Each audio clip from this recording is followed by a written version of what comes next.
President, and gentlemen, ladies of the House,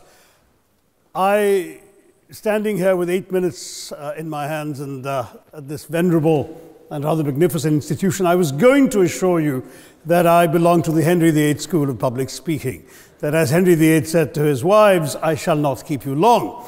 But now finding myself the seventh speaker out of 8 in what must already seem a rather long evening to you, I rather feel like Henry VIII's last wife. I more or less know what's expected of me, but I'm not sure how to do it any differently.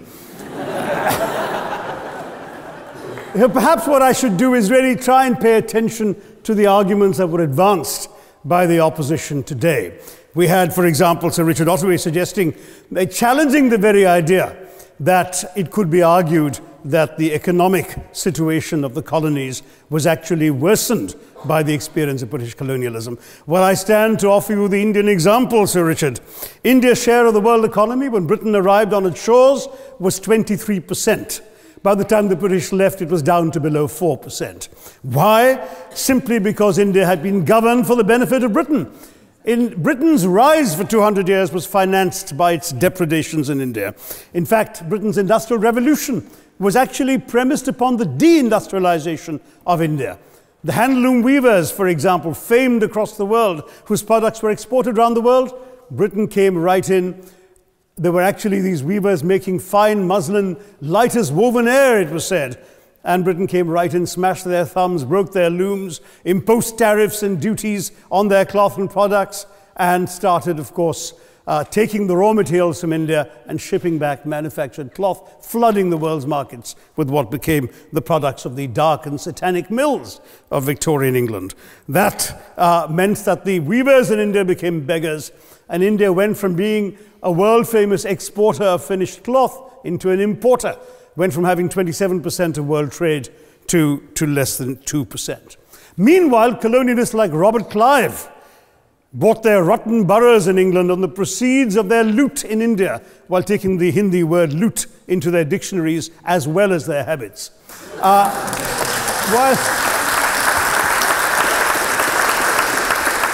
And the British had the gall to call him Clive of India, as if he belonged to the country, when all he really did was to ensure that much of the country belonged to him. By the end of the 19th century, the fact is that India was already Britain's biggest cash cow, the world's biggest purchaser of British goods and exports, and the source of highly paid employment for British civil servants. We literally paid for our own oppression. And as has been pointed out, the wealthy Victorian British families that made their money out of the slave economy, 1/5 of the elites of the wealthy class in Britain in the 19th century owed their money to transporting 3 million Africans across the waters. And in fact, in 1833, when slavery was abolished, what happened was that a compensation of £20 million was paid, not as reparations to those who had lost their lives or who had suffered or been oppressed by slavery, but to those who had lost their property. I was struck by the fact that your Wi-Fi password at this union commemorates the name of Mr. Gladstone, the great liberal hero. Well, I'm sorry, his family was one of those who benefited from this compensation. Staying with India, between 15 and 29 million Indians died of starvation in British-induced famines. The most famous example, of course, was the Great Bengal Famine during the Second World War, when 4 million people died because Winston Churchill, deliberately as a matter of written minuted policy, proceeded to divert essential supplies from civilians in Bengal to sturdy Tommies and Europeans as reserve stockpiles. He said that the starvation of anyway underfed Bengalis mattered much less than that of sturdy Greeks. This is Churchill's actual quote. And when conscience-stricken British officials wrote to him, pointing out that people were dying because of this decision, he peevishly wrote in the margins of the file, "Why hasn't Gandhi died yet?" So all notions that the British were trying to do their colonial enterprise out of enlightened despotism, to try and bring the benefits of colonialism and civilization to the benighted heathen. I'm sorry, Churchill's conduct in 43 is simply one example of many that gave a lie to this myth. As others have said on the proposition, Violence and racism were the reality of the colonial experience. And no wonder that the sun never set on the British Empire, because even God couldn't trust the English in the dark. Let me take World War I as a very concrete example, since the first speaker, Mr. Lee, suggested these things couldn't be quantified. Well, let me quantify World War I for you. Again, I'm sorry, from an Indian perspective, others have spoken of other countries. 1/6 of all the British forces that fought in the war were Indian. 54,000 Indians actually lost their lives in that war. 65,000 were wounded. Another 4,000 remained missing or in prison. Indian taxpayers had to cough up £100 million in that time's money. India supplied 70 million rounds of ammunition, 600,000 rifles and machine guns, 42 million garments were stitched and sent out of India, and 1.3 million Indian personnel served in this war. I know all this because, of course, the commemoration of the centenary has just taken place. But not just that, India had to supply 173,000 animals, 370 million tons of supplies, and in the end, the total value of everything that was taken out of India, India, by the way, suffering from recession at that time and poverty and hunger, was, in today's money, £8 billion. You want quantification? It's available. Second World War, it was even worse, 2.5 million Indians in uniform. I won't belabor the point, but of Britain's total war debt of £3 billion, in 1945 money, 1.25 billion was owed to India and never actually paid. Somebody mentioned Scotland. Well, the fact is that colonialism actually cemented your union with Scotland. You know, the Scots had actually tried to send colonies out before 1707. They'd all failed, I'm sorry to say. But then, of course, came union, and India was available, and there you had a disproportionate employment of Scots. I'm sorry, Mr. Mackenzie has to speak after me. Engaged in this colonial enterprise as soldiers, as merchants, as agents, as employees, and the earnings from India is what brought prosperity to Scotland, even pulled Scotland out of poverty. Now that India is no longer there, no wonder the bonds are loosening. Now, we've heard other arguments on this side. There's been a mention of the railways. Well, let me tell you, first of all, as my colleague, the Jamaican High Commissioner, has pointed out, railways and roads were really built to serve British interests and not those of the local people. But I might add that many countries have built railways and roads without having had to be colonized in order to do so.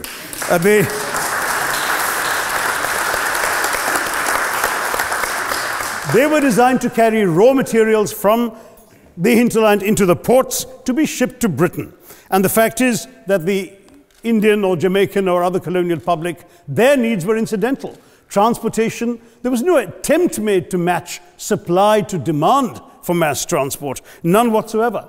Instead, in fact, the Indian railways were built with massive incentives offered by Britain to British investors, guaranteed out of Indian taxes paid by Indians, with the result that you actually had 1 mile of Indian railway costing twice what it cost to build the same mile in Canada or Australia, because there was so much money being paid in extravagant returns. Britain made all the profits, controlled the technology, supplied all the equipment, and absolutely all these benefits came as private enterprise, British private enterprise, at public risk, Indian public risk.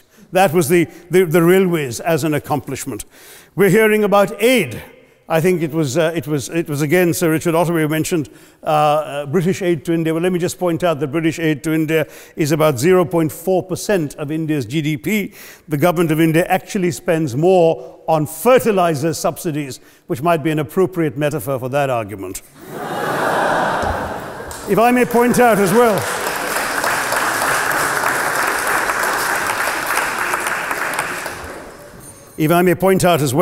that as my fellow speakers from the proposition have pointed out, there have been incidents of racial violence, of loot, of massacres, of bloodshed, of transportation, in India's case, even of one of our last Mughal emperor.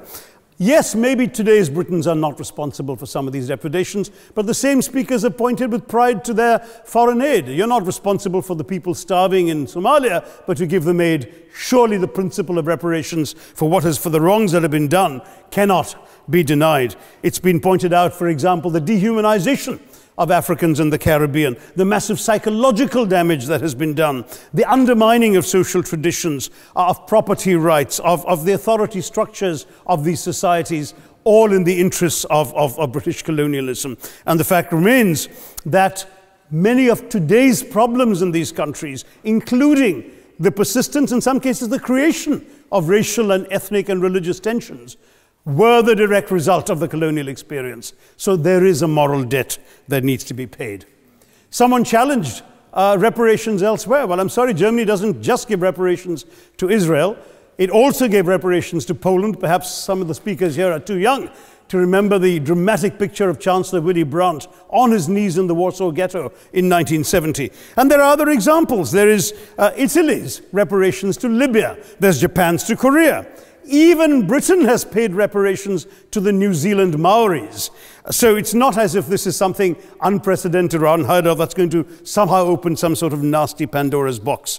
No wonder Professor Lewis reminded us that he's from Texas. There's a wonderful expression in Texas that summarizes the arguments of the opposition: all hat and no cattle.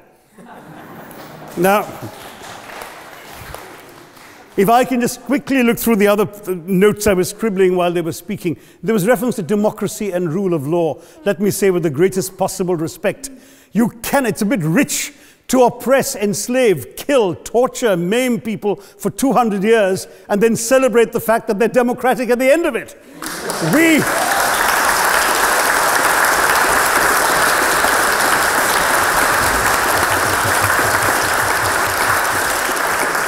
We were denied democracy, sir. We had to snatch it, seize it from you. With the greatest reluctance, it was conceded in India's case after 150 years of British rule, and that too with limited franchise. Yes, indeed, ma'am. The opposition spoke quite highly of Greek and Athenian democracy on which the West should pride itself, and spoke of liberty and equality in that same name. The Athenian democracy was only functioning because of the slave society on which it was built. That's the nature of colonisation. All right, I don't think that needs contradiction, not from me at any rate. But if I may just point out, I think the arguments made by a couple of the speakers, the first speaker, Mr. Lee in particular, conceded all the evil atrocities of colonialism, but essentially suggested that reparations won't really help, they won't help the right people, they'll be used as a propaganda tool, they'll embolden people like Mr. Mugabe. It's always nice how in the old days, I'm sorry to say that the people of the Caribbean used to frighten their children into behaving and sleeping by saying Sir Francis Drake would come after them. That was a legacy of that. Now it's Mugabe will be there. So this is the new sort of Sir Francis Drake of our times. The fact is very simply, sir, that we are not talking about reparations as a tool to empower anybody. They're a tool for you to atone for the wrongs that have been done. And I am quite prepared to accept the proposition that you can't evaluate, put a monetary sum on the kinds of horrors people have suffered. Certainly no amount of money can expiate the loss of a loved one, as somebody pointed out there. You're not going to be able to figure out an exact amount. But the principle is what matters.